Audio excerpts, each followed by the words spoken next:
नमस्कार, प्रदेश के चर्चे डिबेट शो आपकी फाइट में आपका स्वागत। मैं हूं आपके साथ हेमंत कुमार। प्रदेश की भजनलाल सरकार ने भ्रष्टाचार के खिलाफ जीरो टॉलरेंस के तहत कड़े और बड़े एक्शन का दावा किया है, तो वहीं कांग्रेस ने इसे वास्तविक धरातल के बजाय एक दिखावटी राजनीतिक कदम बताया।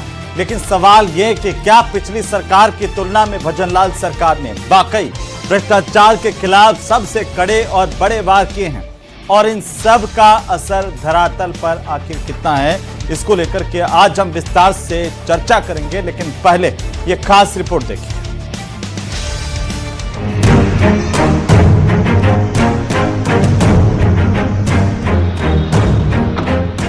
प्रदेश की भजनलाल सरकार ने भ्रष्टाचार, लापरवाही और अनुशासनहीनता के मामलों में बड़ी कार्रवाई करते हुए कई अधिकारी कर्मचारियों पर सख्त कदम उठाए। मुख्यमंत्री भजनलाल शर्मा के नेतृत्व में सरकार ने भ्रष्टाचार के खिलाफ जीरो टॉलरेंस की नीति को लागू करते हुए 20 अधिकारी कर्मचारियों को सेवा से बर्खास्त कर दिया है, जबकि 332 अधिकारियों और कर्मचारियों को निलंबित किया गया है।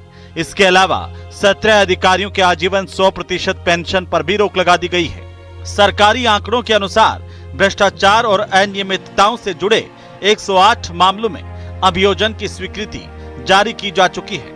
वहीं 570 मामलों की जांच वर्तमान में जारी है। धन्यवाद दूंगा भजनलाल जी को, इन्होंने सरकार बनते ही भ्रष्टाचार को समाप्त करने के लिए उनकी मंशा जाहिर की, और सरकार ने स्पष्ट कहा कि जिन जिन लोगों ने भ्रष्टाचार किया है उनके खिलाफ सख्त कार्रवाई होनी चाहिए। और आज राजस्थान के अंदर आपको देखने को मिल रहा होगा, भारतीय प्रशासनिक सेवा, राजस्थान प्रशासनिक सेवा, एग्रीकल्चर डिपार्टमेंट, चिकित्सा महकमे के अनेकों लोग, पंचायत राज डिपार्टमेंट के अंदर भ्रष्टाचार करने वाले लोग, सार्वजनिक निर्माण विभाग में भ्रष्टाचार करने वाले लोग, लगभग 108 ऐसे कर्मचारी अधिकारियों को निलंबित करने का काम किया गया, कईयों को सेवा से बर्खास्त करने का काम किया गया, और कईयों को अभियोजन स्वीकृति उनके ऊपर मुकदमा चलाने की दी गई। और ये जीरो टॉलरेंस की नीति के ऊपर भजनलाल जी की सरकार काम कर रही है। प्रदेश में जवाबदेह, पारदर्शी और भ्रष्टाचार मुक्त प्रशासन स्थापित करने पर सरकार का फोकस है। सरकार ने कहा, भ्रष्टाचार, रिश्वतखोरी और पद के दुरुपयोग के खिलाफ कार्रवाई आगे भी जारी रहेगी। तो मुख्यमंत्री भजनलाल शर्मा का ये सख्त संदेश है कि जनता की सेवा करो ईमानदारी से, वरना सरकारी कुर्सी छोड़ने के लिए तैयार रहो। भजनलाल सरकार की भ्रष्टाचार और अपराध के खिलाफ जीरो टॉलरेंस की नीति पर राजस्थान की विपक्षी पार्टी कांग्रेस ने तंज कसा है। कांग्रेस इसे वास्तविक धरातल के बजाय केवल एक दिखावटी और राजनीतिक कदम मानती है। भारतीय जनता पार्टी की सरकार में केवल और केवल भ्रष्टाचार का बोलबाला है। आज 2.5 वर्ष बीतने के बाद जिन अधिकारियों के खिलाफ मामले दर्ज हुए, कार्रवाई हो रही है, उनके खिलाफ अभियोजन स्वीकृति अब दी जा रही है, तो यह समझा जा सकता है कि भ्रष्टाचारियों के विरुद्ध यह कार्रवाई केवल दिखावा है, धरातल पे भ्रष्टाचार का ही बोलबाला है। बीजेपी सरकार का कहना है कि सुशासन, पारदर्शिता और जवाबदेह प्रशासन सुनिश्चित करने के लिए भ्रष्टाचार के खिलाफ ये अभियान आगे भी जारी रहेगा। सरकार का ये कदम सराहनीय है। उम्मीद है इससे जनता को बेहतरीन, पारदर्शी, भ्रष्टाचार मुक्त प्रशासन मिलेगा। आज की फाइट में इसी मुद्दे पर करेंगे प्रदेश की सबसे बड़ी चर्चा।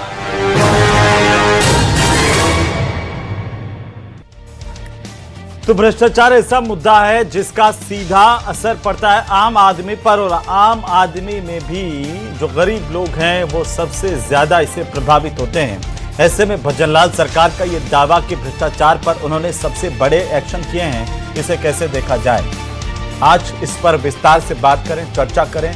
उससे पहले आप आम जनता के जो सबसे महत्वपूर्ण सवाल हैं उन पर हम एक नजर डालते हैं। और सबसे पहला सवाल यही आता है कि सरकार का प्रण करप्शन के खिलाफ प्रण, क्योंकि सरकार ने कहा कि उनका जीरो टॉलरेंस है, और जीरो टॉलरेंस के तहत क्या वाकई प्रशासनिक भ्रष्टाचार पर सरकार ने अंकुश पा लिया, ये सबसे बड़ा सवाल है। सवाल नंबर 2 इस बात को लेकर के कि सरकार कहती रही कि नहीं बचेंगे भ्रष्टाचारी, करप्शन और करप्ट कार्मिकों की आई बारी, तो क्या विभागों के करप्ट कर्मचारी करप्शन करना छोड़ चुके हैं, या फिर जो करप्शन वाले कर्मचारी हैं वो सारे के सारे पकड़ में आ गए? ये जो एसीबी की कार्रवाई है, इससे भ्रष्टाचार पर कितना प्रतिशत लगाम लगी, ये आम जनता से बेहतर कोई नहीं जानता और इसीलिए जनता कहती है कि आपकी कार्रवाइयों से धरातल पर क्या मिला, ये बताइए। सवाल नंबर 3 इस बात को लेकर के कि पारदर्शी प्रशासन का वादा क्या पूरा होगा, सिर्फ दावे या हवाई बातें रहेगी, या वाकई हम जिस विभाग में जाएंगे और देखेंगे कि भजनलाल सरकार में धरातल पर भी करप्ट कर्मचारियों का पत्ता साफ हो गया, ये वाकई देखने को मिलेगा। ये सारे महत्वपूर्ण सवाल है जो आप आम जनता के सवाल हैं, सीधे सवाल हैं, चाहे वो दलित हो, मजदूर हो, किसान हो, गरीब हो। जब वो सरकारी दफ्तर में जाए तो उसे वहां पर क्या करप्शन का सामना नहीं करना पड़ रहा, ये भी महत्वपूर्ण सवाल आज हम पूछेंगे। हमारे साथ तमाम मेहमान जुड़ रहे हैं। एक बड़ा पैनल आज की चर्चा के लिए मैं आपका परिचय पहले करवा दूं। शैलेंद्र गुर्जर भारतीय जनता पार्टी के प्रवक्ता, प्रतीक सिंह प्रवक्ता कांग्रेस पार्टी, एसपी मित्तल साहब वरिष्ठ पत्रकार के तौर पर, दामोदर शर्मा पूर्व आईएएस अधिकारी। आप सबका स्वागत है, सबका अभिनंदन। और सबसे पहले सवाल शैलेंद्र जी आपसे, क्योंकि आप ये दावा करते हैं कि करप्शन खत्म कर दिया और कांग्रेस कह रही है कि धरातल पर तो वैसा ही करप्शन नजर आ रहा है और ये केवल दिखावटी और राजनीतिक कदम है। एक एक मिनट से शुरुआत करेंगे, 1 मिनट वाली अवधि पूरी हो जाएगी, सबके कमेंट हो जाएंगे तो चर्चा को ओपन करेंगे। सबसे पहले आपका ओपनिंग रिमार्क शैलेंद्र जी।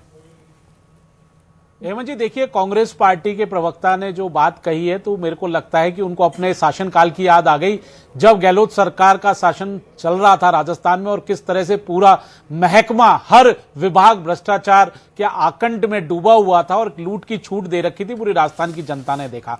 लेकिन जब से भारतीय जनता पार्टी ने प्रचार शुरू किया और उन्होंने राजस्थान की जनता से वादा किया, प्रतिबद्धता दिखाई कि हम भ्रष्टाचार पर अंकुश लगाएंगे, और उसी का परिणाम है। आप देखिए 2.5 साल में किस तरह से हमने आईएएस ऑफिसर्स, आरएएस ऑफिसर्स और इससे 20 से अधिक अधिकारी कर्मचारियों को बर्खास्त करने का काम किया है, और 2.5 साल में हमने 332 से अधिक अधिकारी कर्मचारियों को सस्पेंड किया है। सिविल सर्विस रूल के तहत उनको 17 सीसीए के आरोप पत्र दिए गए, उनके खिलाफ 16 सीसीए में कार्रवाइयां जारी हैं। यहां तक हमने पेंशन तक उनकी रोकी है, इंक्रीमेंट्स को रोकने का काम किया है, और लगातार आप देखिए कार्रवाइयां जारी है। और उसमें अगर आप तुलनात्मक अध्ययन करेंगे, वो अपन आगे डिबेट में खोलेंगे, तो भ्रष्टाचार पर माननीय भजनलाल सरकार राजस्थान में अंकुश लगाने पर सक्सेस हुई है। और आप देखिए किस तरह से आजीवन पेंशन तक रोकी गई। इसके अलावा अभियोजन स्वीकृतियों को भी हमने जारी किया और न्यायालयों में जो लंबित प्रकरण थे उन पर भी हमने त्वरित कार्रवाई करते हुए वह निर्णय करवाए हैं। 1 मिनट हो गया। प्रतीक जी, जिस सरकार का एक मंत्री भ्रष्टाचार के करोड़ों रुपए के भ्रष्टाचार में जेल में हो, वो लोग कह रहे हैं कि धरातल पर भ्रष्टाचार खत्म नहीं हो पाया है। हेमंत भाई, आपकी बात से शुरुआत करता हूं। आपको याद होगा प्रधानमंत्री मोदी जी जाकर के बोलते हैं कि एनसीपी नेशनल करप्ट पार्टी है, 72,000 करोड़ रुपए का घोटाला कर दिया है, और 2 दिन बाद बुलाते हैं और उन्हीं को उस खजाने की चाबी सौंप देते हैं अजीत पवार को, और वहां पे वित्त मंत्री बना देते हैं महाराष्ट्र में। और आपको याद होगा हेमंत बिस्वा शर्मा की बात कर लीजिए, शुभेंद्र अधिकारी की बात कर लीजिए, किस तरीके से बीजेपी ने बड़े बड़े भ्रष्टाचार के आरोप लगाए और उसके बाद में अपने यहाँ से मुख्यमंत्री बना दिया। तो मुझे इस बात पे कुछ नहीं कहना। अब मैं आ जाता हूँ अभियोजन स्वीकृति पे। आप ही की रिपोर्टों से और बीजेपी के जो प्रवक्ता है उनकी बातों से ये पता लगता है कि पिछले 2.5 साल के अंदर मात्र 200 से 250 इन्होंने अभियोजन स्वीकृति दी है, जबकि हमारी 5 साल की सरकार ने 1972 लोगों के खिलाफ अभियोजन स्वीकृति दी थी। फिर ये आईएएस, आरएएस, आईपीएस की बात कर रहे थे, मात्र एक आईएएस के खिलाफ इन्होंने अभियोजन स्वीकृति दी है, जबकि हमने IAS, IPS, IRS, RAS, RPS 68 लोगों के खिलाफ हमने अभियोजन स्वीकृति दी थी। और ये जो निलंबन की बात कर रहे हैं, निलंबन में जो नियम है 1958 का, उसके तहत सीसीए रूल के तहत 48 घंटे अगर गिरफ्तारी पे हो जाते हैं तो ऑटोमेटिक निलंबन हो जाता है। ये एक डे टू डे प्रक्रिया है जिसके अंदर ये वाहवाही लूट रही है, डे टू डे प्रक्रिया है। और मैं आपको हमारी सरकार के हजारों समय दिखा दूंगा जो विधानसभा के अंदर भी सवाल लगे, विधानसभा के अंदर जवाब दिए गए, लिस्ट एक एक आदमी का नाम भी गिना दूंगा मैं आपको कि किनको कब अभी आगे गिनवाएंगे। 1 मिनट हो गया। दामोदर शर्मा साहब, क्या ये डे टू डे प्रक्रिया है जो सरकार बता रही है या वाकई बड़े एक्शन हुए हैं? क्योंकि एक विधायक जिनको कैमरे पर कई विधायकों के नाम आए थे, उनकी बात छोड़ करके सबकी बात कर लेते हैं। बोलिए।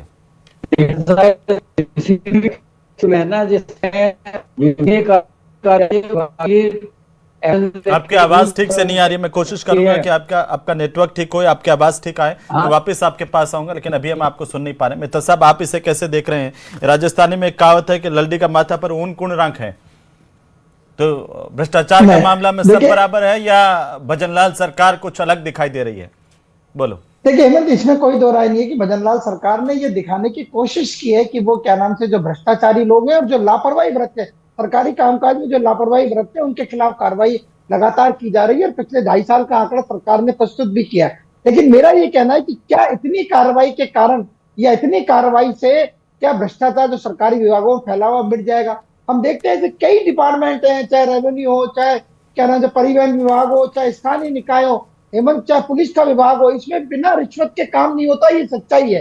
तो सरकार जब तक निचले स्तर पर भ्रष्टाचार के खिलाफ सख्त कार्रवाई नहीं करेगी, मुझे नहीं लगता कि क्या नाम से इन कार्रवाइयों से भ्रष्टाचार मिट सकता है। लेकिन सरकार की इस कार्रवाई का स्वागत किया जाना चाहिए कि चाहे वो अभिजन की स्वीकृति के मामले में हो, चाहे क्या नाम से निलंबन का मामला हो, चाहे बर्खास्त करने का मामला हो, और यहाँ तक कि जो कर्मचारी रिटायर हो गए उनके पेंशन रोकने का भी मामला हो, तो सरकार ने ये दिखाने की जरूर कोशिश की है कि सरकार भ्रष्टाचार के खिलाफ है।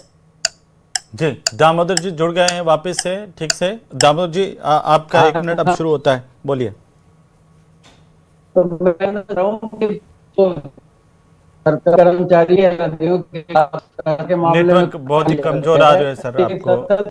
जी आपकी आवाज क्लियर नहीं आ रही है, तो हम सुन भी नहीं पाएंगे। मैं कोशिश करें कि आप ठीक करवा लो जब तक मैं बाकी टिप्पणी ले लूं। और पीसीआर प्लीज देखिए जरा। शैलेंद्र गुर्जर साहब, कांग्रेस कह रही है कि ये डे टू डे प्रक्रिया है, बताइए क्या ये डे टू डे प्रक्रिया है जो आप बता रहे हैं? सिर्फ नॉर्मल जो इनके राज्य में भी ऐसे भी काम करती थी वैसे ही आपके राज्य में ऐसे भी काम कर रही है, या वाकई कुछ अलग किया, वो बताइए। बिल्कुल अलग किया है। आप देखिए जिस तरह से कांग्रेस के शासनकाल में डीजीपी क्या कहा करते थे कि मेरे हाथ बंधे हैं, मैं कार्रवाई नहीं कर सकता। अब मंथली नहीं वीकली पैसा लिया जाता है। तो क्या है कि कांग्रेस के प्रवक्ता को देखना चाहिए, इनके नेताओं को देखना चाहिए, धूल चेहरे पर लगी थी और ये आईना साफ करते रह गए। आप देखिए लगातार किस तरह से हेमाराम चौधरी पूर्व मंत्री इन्हीं के कांग्रेस पार्टी के भ्रष्टाचार के खिलाफ धरना देते हैं, किस तरह से इनके पूर्व उप मुख्यमंत्री और प्रदेश अध्यक्ष किस तरह से आरपीएससी भ्रष्टाचार के विरुद्ध ये पदयात्राएं निकालते हैं, किस तरह से आपने देखा होगा कि जो इनके राजस्व मंत्री थे पूर्व, उनके सामने तहसीलदार, गिरदावर, नायब तहसीलदार जाके धरने देते हैं कि किस तरह से पैसा लिया जाता है, किस तरह से इनके मंत्री जो हैं घूस लेते पकड़े जाते हैं, किस तरह से डीलिंग होती है। और किस तरह से आपने देखा कि शिक्षकों का सम्मेलन चल रहा था और किस तरह से जब माननीय इनके मुख्यमंत्री थे तत्कालीन अशोक गहलोत जी पूछते थे कि ट्रांसफर में पैसा लिया जाता है, बोले 2 बार नहीं 3-3 बार लिया जाता है। खुद मुख्यमंत्री स्वीकार कर चुके कांग्रेस पार्टी के उस समय कि वाकई अधिकारियों, नेताओं और ठेकेदारों का नेक्सस बना हुआ है, इसलिए मुझे 10 किलोमीटर भी हेलीकॉप्टर से उड़ के जाना पड़ता है क्योंकि गड्ढे ही गड्ढे हैं, सड़क भरी नहीं है। तो निश्चित तौर पर यह कभी स्वीकार नहीं कर सकते कांग्रेस पार्टी, क्योंकि भ्रष्टाचार इनका चरित्र है, भ्रष्टाचार की जननी है। और जो माननीय भजनलाल सरकार ने जो कार्रवाइयां कर रही हैं, क्योंकि हमने जनता से वादा किया था कि आपको भ्रष्टाचार पर अंकुश लगा के दिखाएंगे। आप देखिए हमने बड़े बड़े एसीडी विभाग में, जो खुद एक भ्रष्टाचार निरोधक विभाग है, उसमें भी हमने एडिशनल एसपी, डिप्टी एसपी जो करप्ट अधिकारी थे उनके खिलाफ कार्रवाइयां की। हमने विधायक को गिरफ्तार करने का काम किया, हमने स्वास्थ्य विभाग में डॉक्टर को गिरफ्तार करने का काम किया, हमने पंचायती राज विभाग में गिरफ्तार करने का काम किया, हमने पीएचडी में आपने देखा किस तरह से कांग्रेस के मंत्री को जेल भेजने का काम किया। वो कह रहे हैं कि वो तो सिर्फ आप चुन चुन के कर रहे हैं, कर्मचारी, अधिकारी और लोग फंस जाते हैं वहां पर आप शांत हो जाते हैं। वो गोपाल सिंह का सब उदाहरण देते देते थक गए। क्या उनके खिलाफ ऐसी भी की स्वीकृति, अभियोजन की स्वीकृति जारी हो गई क्या? बताइए जरा। क्या डांगा साहब वाले मामले में कोई कार्रवाई कर दी क्या आपने? नहीं है ये, बिल्कुल होगी। आप देखिए भ्रष्टाचार का ही तो मामला था, सरकारों का प्रदेश के विधायकों का भ्रष्टाचार का मामला आया तब आप सब चुप हो गए। ये भी उस मामले को ज्यादा नहीं उठा रहे क्योंकि इनका भी है, तो सब अपने अपने वालों को बचा रहे हैं, या आप पर तो आरोप लगा ही रहे हैं।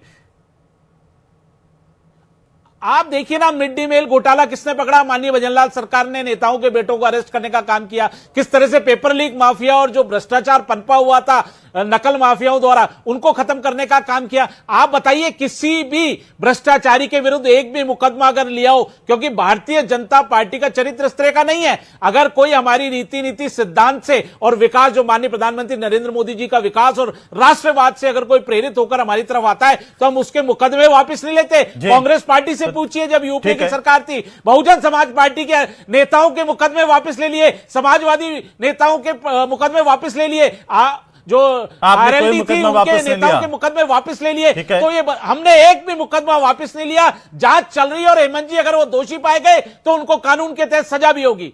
प्रतीक जी, बोलिए, यही फर्क है बीजेपी कांग्रेस का, वो कर रहे हैं। हेमंत भाई, मुकदमे वापसी से ही मैं बात कर लेता हूँ। जब आपको याद होगा, जब यूपी के मुख्यमंत्री योगी आदित्यनाथ बने थे तो उनके ऊपर 22 मुकदमे दर्ज थे। राजस्थान की आज बात की तारीख में वो सारे मामले, हर बात में आप नेशनल ले जा रहे हो, फिर वो फिर राजस्थान की डिबेट का क्या मतलब है जब राजस्थान की बात नहीं करेंगे और पूरे टाइम आप देश की बात करते रहे? क्यों हेमंत भाई, आप जब वो बीएसपी का नाम ले रहे थे जब तो आपने उनको नहीं टोका।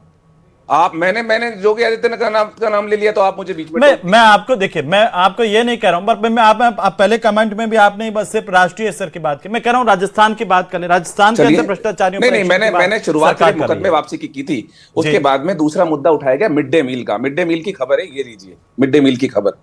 मिड डे मील की खबर यह है कि 8 की एसीबी जांच, 3 आईएएस पे 18 महीने में भी फैसला नहीं हुआ है और अभी भी अभियोजन स्वीकृति की बात नहीं करी है। आप देख लीजिए, अभियोजन स्वीकृति की जो बात आ रही है आपके सामने, वो क्या आ रही है कि इन्होंने कितने अभियोजन स्वीकृति दिए? 200 2.5 साल में। हमने 5 साल में 1972, जिसमें रिकॉर्ड 721 जो अभियोजन स्वीकृति 2022 में दी थी हमने। और ये आईएएस आईपीएस की बात बताने मेरा ऑब्जेक्शन है इसमें, मेरा ऑब्जेक्शन है आपकी तो इतनी पेंडिंग चल रही थी। वर्षवार बताएं बताता हूं कि कितनी, आप वर्षवार बताएं कितनी, मैं बताऊंगा इनको। वर्षवार बताएं कितनी अभियोजन स्वीकृति दी है। देखिए हेमंत भाई, मैं वर्षवार बताएं आप किसी के, तो मेरे को ऐसा लगता है कि टीवी पे डिबेट कर रहे हैं आप, झूठ मत बोलिए। नहीं हेमंत भाई, मैं 1972 ये कह रहे हैं 1972 5 साल में इन्होंने भ्रष्टाचार के खिलाफ अभियोजन की स्वीकृति दी अधिकारी। आप बता दीजिए कितने कर्मचारियों को आपने बर्खास्त किया सेवा से, या फिर जो एसीबी केस करती थी उधर से इधर से फाइल जाकर के वापस लग जाए? बोलने देंगे तभी तो हाँ, तो बोलिए ना। मैंने आपका मुंह थोड़ी पकड़ रखा जो आप ऐसी बात करते हैं। ताला थोड़ी लगा रखा है, बोलने के लिए तो बिठाएं आपको। बोलिए ना। उनके बीच में तो बोला नहीं, मेरे बीच में मैं उनके बीच में भी बोल रहा था जितना ही आपके बीच में बोल रहा हूँ। ये कार्ड मत खेलिए, बोलिए आप। सुनिए, नहीं कोई कार्ड नहीं खेल रहा। हाँ, बोलिए ना। 2024 में, जुलाई में 2024 के अंदर जब टीकाराम जी ने विधानसभा के अंदर सवाल पूछा तो उसकी आपने 8 महीने की सरकार हो गई है, कितने के खिलाफ अभियोजन स्वीकृति की दी है? तो क्या जवाब दिया विधानसभा के अंदर की? एक की भी नहीं। उसके बाद आइए 2025 में कालीचरण सर्राफ बीजेपी के एमएलए, इन्होंने सवाल लगाया कि कितनी अभियोजन स्वीकृति पेंडिंग चल रही है, तो इन्होंने जवाब दिया 403 में मंजूरी का इंतजार है और जिसमें से 180 ऐसे हैं जो रंगे हाथ पकड़े गए थे। अब उसके बाद आइए 2026, अभी यूनुस खान ने सवाल पूछा 1 महीने पहले, तो उसके अंदर सरकार ने जवाब दिया है कि 1234 की दागी अफसरों पे जांच बाकी चल रही है। ये लीजिए, अभी की बात बता रहा हूं ये तो।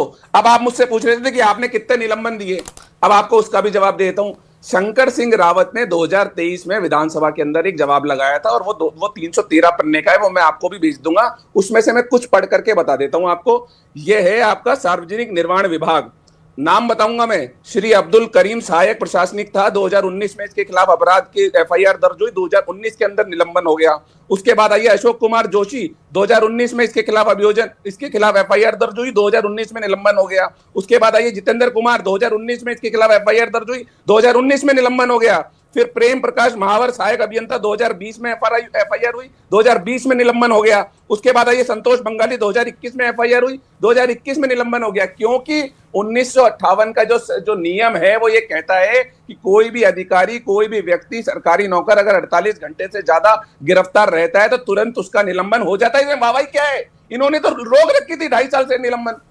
मैंने भेजी है आपके। इन्होंने क्या खास किया? निलंबन नहीं है। देखो 332 अधिकारियों कर्मचारियों को निलंबित करने का दावा, 17 अधिकारियों की आजीवन 100% पेंशन रोकी गई है। हेमंत भाई, आप ये देखिए, आजीवन पेंशन, हाँ उस पर भी आ रहा हूँ। आजीवन पेंशन और 6 का जो बोल रहे हैं ना, वो कोर्ट के आदेश पर है, कोर्ट से वो दोषी पाए गए हैं।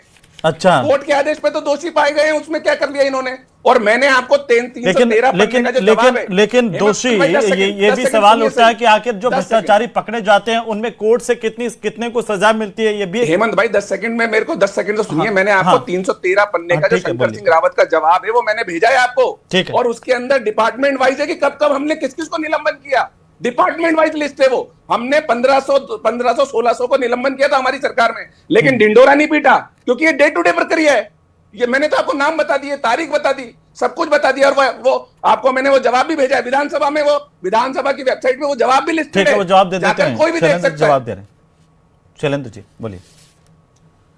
देखिए, मैं प्रतीक जी से पूछना चाहता हूं, जब आपकी सरकार थी तो 2022 में 834 मामले दर्ज हुए थे आपके समय में, और 2023 में 611 मामले दर्ज हुए थे, और जब माननीय भजनलाल सरकार आई और हमने जब अंकुश लगाना शुरू किया तब 2024 में 318 मामले दर्ज हुए हैं, चाहे ट्रैप के हों, पद के दुरुपयोग के हों, आय से अधिक संपत्ति के हों। और 2025 में 450 तो आप बताइए ना कि अगर कंपैरेटिव आप करोगे तो अंकुश लगाया है ना भ्रष्टाचार पे, हमने 60% अंकुश लगा दिया है भ्रष्टाचार पे, ये कैसे स्वीकार कर लेंगे? अरे इनके तो सारे मंत्री भ्रष्टाचारी थे, लूट की छूट दे रखी थी। आपने देखा नहीं किस तरह से इनके शीर्ष नेता, सारे बड़े नेता भी, राहुल गांधी जी हो, सोनिया गांधी जी हो, रॉबर्ट वाड्रा हो, सब जमानत पर है भ्रष्टाचार के आरोपों पर। तो ये हमको ज्ञान राजस्थान का तो देख लो, 5 साल पूरे राजस्थान का तो देख लो। ये फिर आपके नेताओं पे, राष्ट्रीय नेताओं की बात करेंगे आप, इनके टाइम खराब, यही मतलब यही चल रहा है। राजस्थान की क्यों नहीं कर रहे हैं, जहां पर 900 करोड़ से ज्यादा का घोटाला उजागर हुआ, राजस्थान की बात कर लेता और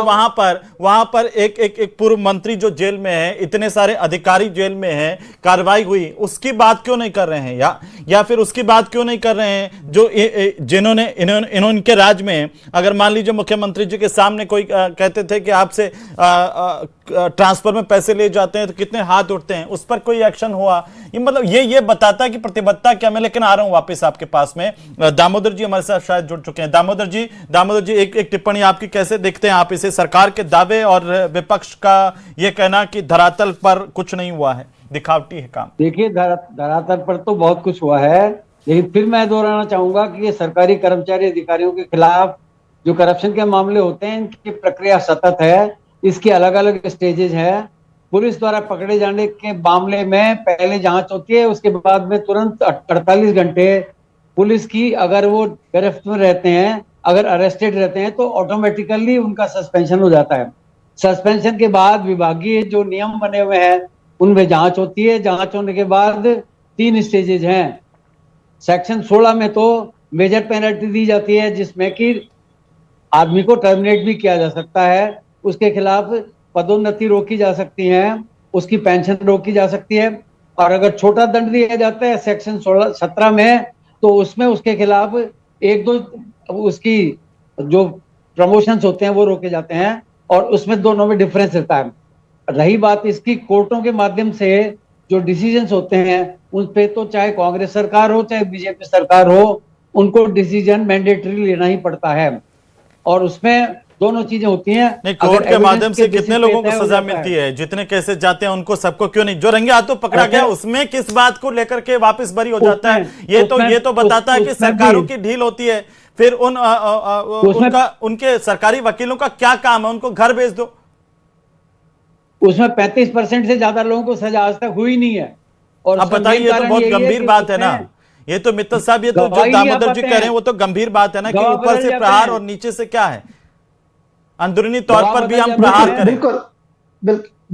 बिल्कुल। देखिए हेमंत, कोई भी सरकार हो, मुझे लगता है कि भ्रष्टाचार के खिलाफ कार्रवाई करती है। हमने देखा कि अशोक गहलोत साहब के कार्यकाल के अंदर बड़े कलेक्टर और क्या नाम से पुलिस अधीक्षक और क्या नाम से बड़े बड़े अधिकारी आईएएस और आईपीएस को क्या नाम से रंगे हाथों गिरफ्तार किया गया था। इसमें कोई दो राय नहीं। मैं कह रहा हूं कि सरकार जो कोई भी हो, रंगे हाथों गिरफ्तार किया, उसके बाद में उनका क्या हुआ ये भी बताइए ना मित्तल साहब। लेकिन अभियोजन स्वीकृति सेंट्रल गवर्नमेंट देगी कलेक्टर के खिलाफ, आईएएस के खिलाफ, आईपीएस के खिलाफ।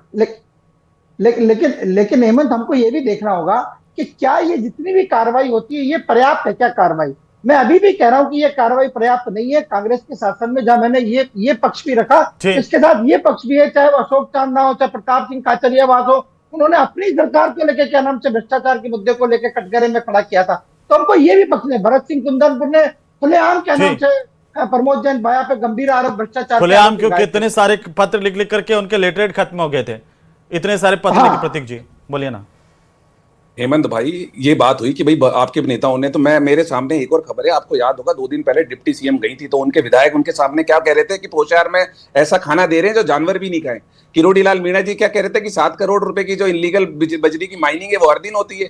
और उस समय जो तत्कालीन उपराष्ट्रपति जब जयपुर आए थे तो वो क्या कह रहे थे कि बजरी का पैसा किस किस के पास जा रहा है, किस किस नेता के पास जा रहा है, मेरे को सब पता है। तो उनकी बात भी तो कर लीजिए। और मैं फिर कह रहा हूं, ये जो 250 लोगों की कार्रवाई की, 250 नहीं होनी चाहिए थी, कम से कम 2000 होनी चाहिए थी, जो हमारे समय पे आप कंपेयर कर लीजिए कि हमने किसके खिलाफ ज्यादा केस कराए, चाहे आईएएस हो चाहे आईपीएस हो। मैं तो आपको आईएएस आईपीएस बता सकता हूं। 9 आईएएस के खिलाफ हमने अभियोजन स्वीकृति दी, आईपीएस में 2 थे, आईआरएस 7 थे, आरएएस 35 थे और आरपीएस 15 थे, टोटल 58 अधिकारियों के खिलाफ, और 200-250 से ज्यादा जो गजेटेड ऑफिसर हैं उनको निलंबित किया था हमने। तो ये डे टू डे प्रक्रिया होती है, सरकार ने इकट्ठा करके और एक साथ जारी कर दिया और उसके बाद में अपनी पीठ थपथपा रही है, वो भी काम पूरा नहीं। चलिए कुछ साहब करें, आप अपनी पीठ थपथपा रहे हैं। सही बात तो ये है कि अभियोजन की स्वीकृति पेंडिंग हो ही नहीं, 24 घंटे में उसको जारी करें, क्यों रोक? 4 महीने का है पीरियड, 4 महीने से ज्यादा रोक नहीं सकते। 4 महीने छोड़िए ना, क्यों 4 महीने? 4 महीने ज्यादा नहीं रोक सकते, उसके बावजूद भी रोकती है। विधानसभा में जवाब दिया 1238 पेंडिंग चल रही है। उसके बावजूद आपके राज्य में भी कितनी रुकी थी? हमारे राज्य में कुछ नहीं रुकी, बता दीजिए अगर इनके आपके पास हो, इनके पास हो, विधानसभा का जवाब हो। ठीक है, बोलिए।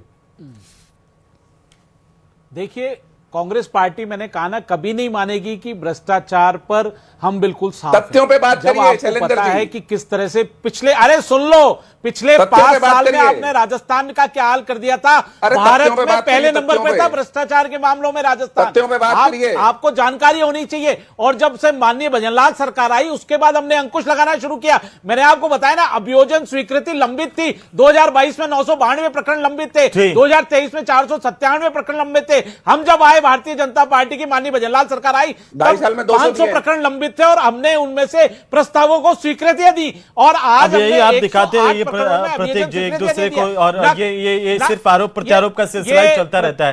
जनता तो ये कहती है कि आपने जितना भ्रष्टाचार पर किया ना सर, उससे और दुगना वार कीजिए। अभियोजन की स्वीकृतियां पेंडिंग नहीं रहे, भ्रष्टाचारियों में इतना भय हो जाए कि या तो वो प्रदेश छोड़ दें या नौकरी छोड़ दें, दोनों बातें हो। लेकिन कोई सरकारी दफ्तर में बैठ करके रिश्वत लेने की हिम्मत ना करे, वो आपके राज्य में देखना चाहती है, क्योंकि आपको उसी तरह से चुना गया था। बहुत शुक्रिया आप सभी का चर्चा में शामिल होने के लिए। भ्रष्टाचार पर एक लंबी बहस है, हालांकि सरकार ने बड़ी कार्रवाइयां भी की है, कड़ी कार्रवाई भी की है, लेकिन भ्रष्टाचारियों में आखिर भय क्यों नहीं है? रोजाना भ्रष्टाचारी पकड़े जा रहे हैं। एसीबी की जितनी भी कार्रवाई होती है, निचले लेवल के पटवारी, तहसीलदार से लगा करके बड़े अधिकारियों तक भी भ्रष्टाचार के अंदर संलिप्तता के दावे और जो स्थितियां हैं वो सामने आती रही हैं। आखिर इस पर लगाम लगनी चाहिए।